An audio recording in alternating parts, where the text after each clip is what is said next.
ಸ್ನೇಹಿತರೆ, ಎಲ್ಲರಿಗೂ ನಮಸ್ಕಾರ.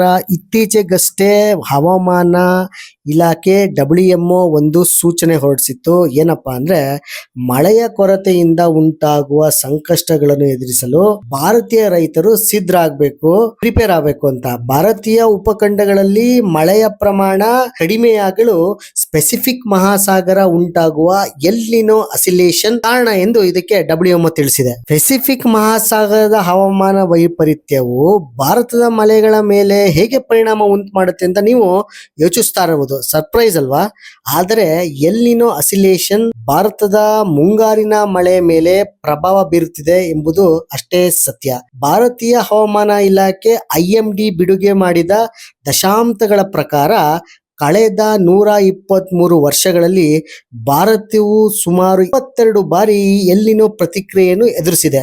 ಇದರಲ್ಲಿ 16 ಬಾರಿ ಭಾರತೀಯ ಮುಂಗಾರು ಗಣನೀಯವಾಗಿ ದುರ್ಬಲಗೊಂಡಿದ್ದು, ಭಾರತೀಯರು ಭೀಕರ ಬರಗಾಲದಂತಹ ಪರಿಸ್ಥಿತಿಯನ್ನು ಎದುರಿಸಿದ್ದಾರೆ. ಪ್ರಕ್ರಿಯೆ ದ ಪ್ರೋಸೆಸ್.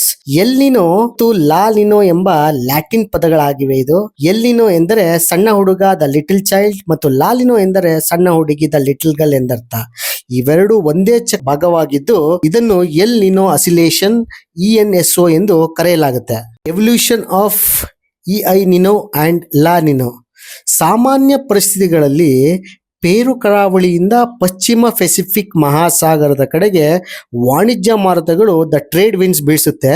ಇದರಿಂದಾಗಿ ಬಿಸಿ ನೀರಿನ ಪ್ರವಾಹವು ಆಸ್ಟ್ರೇಲಿಯಾ ಮತ್ತು ಏಷ್ಯಾದಾದ್ಯಂತ ಸಾಗಿ ಕಡಿಮೆ ಒತ್ತಡ ಸೃಷ್ಟಿಸುತ್ತೆ. ಈ ಪ್ರಕ್ರಿಯೆಯಿಂದಾಗಿ ಪೇರು ಕರಾವಳಿಯಲ್ಲಿ ತಾಪಮಾನ ಕಡಿಮೆಯಾಗಿ ಹೆಚ್ಚಿನ ಒತ್ತಡ ಸೃಷ್ಟಿಯಾಗುತ್ತೆ ಮತ್ತು ಸಮುದ್ರ ತಳದಿಂದ ಪೋಷಕಾಂಶಗಳು ಮೇಲೆ ಬರುತ್ತೆ. ಅಪ್ ವಿಲ್ಲಿಂಗ್ ಅಂತಾರೆ ಇದಕ್ಕೆ. ಇದು ಪೇರುವಿನ ಮೀನುಗಾರಿಕೆ ವಲಸಕ್ಕೆ ಬಹಳ ಪ್ರಯೋಜನವಾಗುತ್ತೆ.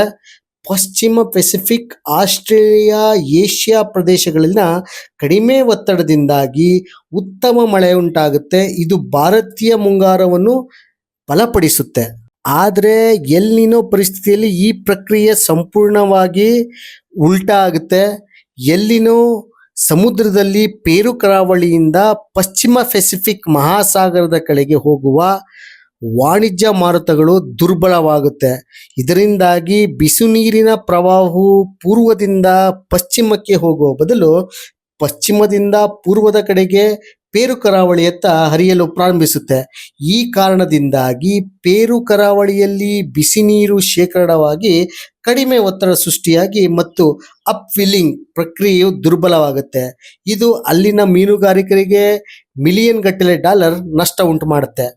ಎಲ್ ನಿನೋ ಮುಂಗಾರು ಮಾರುತವನ್ನು ದುರ್ಬಲಗೊಳಿಸುತ್ತೆ. ಇದರಿಂದಾಗಿ ಆಗ್ನೇಯ ಏಷ್ಯಾ ಮತ್ತು ಭಾರತ ಉಪಖಂಡಗಳಲ್ಲಿ ಮಳೆಯ ಪ್ರಮಾಣ ಕಂಪ್ಲೀಟ್ ಡೌನ್ ಆಗ್ಬಿಡುತ್ತೆ. IMD ದಶಾಂಕಗಳ ಪ್ರಕಾರ 1902, 1905, 1951, 1965, 1972, 1982, 1987, 2002, 2004, 2009, 2015 ಮತ್ತು ಈ ವರ್ಷ 2026 ಅಲ್ಲಿ ಉಂಟಾದ ಎಲ್ ನಿನೋ ಪರಿಣಾಮಗಳಿಂದ ಮಳೆಯ ಪರಿಮಾಣ 20ರಿಂದ 40ಕ್ಕಿಂತ ಹೆಚ್ಚು % ಕಮ್ಮಿ ಆಗುತ್ತೆ. ಲಾ ನಿನಾ ಪರಿಸ್ಥಿತಿಯ ಎಲ್ ನಿನೋಗೆ ತದ್ವಿರುದ್ಧವಾಗಿ ಇದಿರುತ್ತೆ. ಇದರಲ್ಲಿ ಪೆರುವಿನಿಂದ ಏಷ್ಯಾ ಪೆಸಿಫಿಕ್ ಕಡೆಗೆ ಬೀಸುವ ವಾಣಿಜ್ಯ ಮಾರುತಗಳು ಹೆಚ್ಚು ಪ್ರಬಲವಾಗಿರುತ್ತೆ. ಇದರಿಂದಾಗಿ ಪೂರ್ವದಿಂದ ಪಶ್ಚಿಮ ಹೆಚ್ಚಿನ ಪ್ರದೇಶಗಳಲ್ಲಿ ಕಡಿಮೆ ಒತ್ತಡ ಸೃಷ್ಟಿಯಾಗುತ್ತೆ. ಲಾ ನಿನಾ ಪ್ರಭಾವದಿಂದ ಭಾರತೀಯ ಮುಂಗಾರು ಮಾರುಕಟ್ಟೆಗಳು ಸಖತ್ ಬಲಿಷ್ಠವಾಗುತ್ತೆ ಮತ್ತು ಭಾರತೀಯ ಉಪಖಂಡಗಳಲ್ಲಿ ಸರಾಸರಿಗಿಂತ ಹೆಚ್ಚಿನ ಮಳೆ ಆಗುತ್ತೆ. ಭಾರತೀಯ ಹವಾಮಾನ, ಕೃಷಿ ಮತ್ತು ಇತರ ವಲಯಗಳ ಮೇಲಿನ ಪ್ರಭಾವ. ಎಲ್ ನಿನೋ ಪ್ರಭಾವದಿಂದ ಮುಂಗಾರು ವಿಳಂಬ ಆಗುತ್ತೆ. ಇದರಿಂದ ಭಾರತದಲ್ಲಿ ಬರಗಾಲದ ಪರಿಸ್ಥಿತಿ ಉಂಟಾಗ್ಬೋದು. ಬರಗಾಲದಿಂದ ಇಡೀ ಭಾರತ ಕೃಷಿ ವಲಯ ಒಂಥರ ಕಷ್ಟ ಆಗುತ್ತೆ. ಭಾರತದಲ್ಲಿ ಕೃಷಿಯ ಒಟ್ಟು ಉದ್ಯೋಗ ಸುಮಾರು 45% ಇದೆ. ಕೃಷಿಯ ವಲಯ ಅಡೆತಡೆಗಳನ್ನು ಇತರ ವಲಯಗಳ ಮೇಲೂ ಪರಿಣಾಮ ಇದು ಬೀರುತ್ತೆ. ಮುಂಗಾರು ವಿಳಂಬವಾಗಿ ಭಾರತದಲ್ಲಿ ಕಾಡ್ಗಿಚ್ಚು ಉಂಟಾಗಬಹುದು. ಇಂತಹ ಘಟನೆಗಳು ಹೆಚ್ಚು ಕಂಡು ಬರುತ್ತೆ. ಇದಕ್ಕೆ ವಿರುದ್ಧವಾಗಿ ಲಾ ನಿನಾ ಭಾರತದ ಮುಂಗಾರು ಮತ್ತು ಕೃಷಿಯ ಮೇಲಿನ ಸಕಾರಾತ್ಮಕ ಪರಿಣಾಮಗಳು ಇದ್ರ ಮೇಲೆ ಬೀರುತ್ತೆ. ಉತ್ತಮ ಮಳೆಯಿಂದಾಗಿ ಬೆಳೆಗಳು, ಮೇವು ಮತ್ತು ಹುಲ್ಲುಗಾವಲುಗಳು ಉತ್ಪಾದಕತೆ ಹೆಚ್ಚಾಗುತ್ತೆ. ಲಾನಿನಾದಿಂದ ಉಂಟಾಗುವ ಉತ್ತಮ ಮಳೆಯ ಜಲವಿದ್ಯುತ್ ಹೈಡ್ರೋಟಿಕ್ ಪವರ್ ಉತ್ಪಾದನೆಗೂ ಉತ್ತೇಜನ ನೀಡುತ್ತೆ. ಒಟ್ಟಾರೆ ಎಲ್ಲಿನೋ ಭಾರತೀಯ ಕೃಷಿ ವಲಯಕ್ಕೆ ಪ್ರತಿಕೂಲ ಪರಿಸ್ಥಿತಿಗಳನ್ನು ಸೃಷ್ಟಿಸಿದ್ರೂ ಲಾಲಿನ ಪ್ರಭಾವಗಳು ಭಾರತೀಯ ಆರ್ಥಿಕ ಬೆಳವಣಿಗೆ ಮತ್ತು ಪರಿಸರ ಜೀವ ಜಂತುಗಳಿಗೆ ಅನಾನುಕೂಲಕ ಆಗ್ತಿದೆ.